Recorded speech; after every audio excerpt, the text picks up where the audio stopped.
നരേന്ദ്രമോദി ഈ രാജ്യത്തെ ബി.ജെ.പിയുടെ ഏറ്റവും പ്രധാനപ്പെട്ട ശക്തനായിട്ടുള്ള നേതാവാണല്ലോ. അദ്ദേഹത്തിൻ്റെ കാലത്താണ് ബി.ജെ.പി രാജ്യം ഭരിക്കുന്ന ഒരു വലിയ ഫോഴ്സായിട്ട് മാറിയത്. പിന്നീട് ആ ഫോഴ്സിൻ്റെ ശക്തി കൂടുകയാണ് ഉണ്ടായത്. പക്ഷേ നരേന്ദ്രമോദിയുടെ മാത്രം പ്രവർത്തന ഫലമായിട്ടുണ്ടായതാണോ എന്ന് ചോദിച്ചാൽ അദ്ദേഹത്തിൻ്റെ കടുത്ത ആരാധകർ പറയുമായിരിക്കും. പക്ഷേ രാഷ്ട്രീയം നിരീക്ഷിക്കുന്ന നമ്മളെന്താ പറയുക? അങ്ങനെയല്ല. അതൊരുപാട് കാലത്തെ ദീർഘമായ കാലത്തെ പ്രവർത്തനങ്ങളുടെ ഫലമാണ്.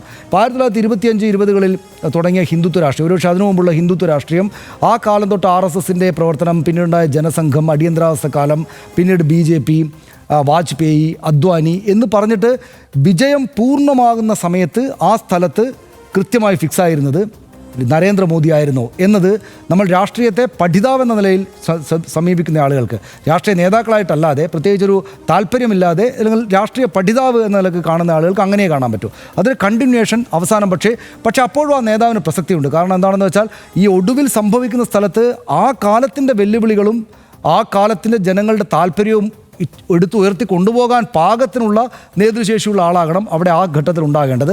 അത് നിശ്ചയമായിട്ടും നരേന്ദ്രമോദിയായിരുന്നു. അതുകൊണ്ടാണ് അദ്ദേഹത്തിന് ഈ പറയുന്ന പാർട്ടിക്കും വലിയ മുന്നോട്ട് പോക്കുണ്ടായത്, അദ്ദേഹത്തിനും വലിയ മുന്നേറ്റം ഉണ്ടായത്.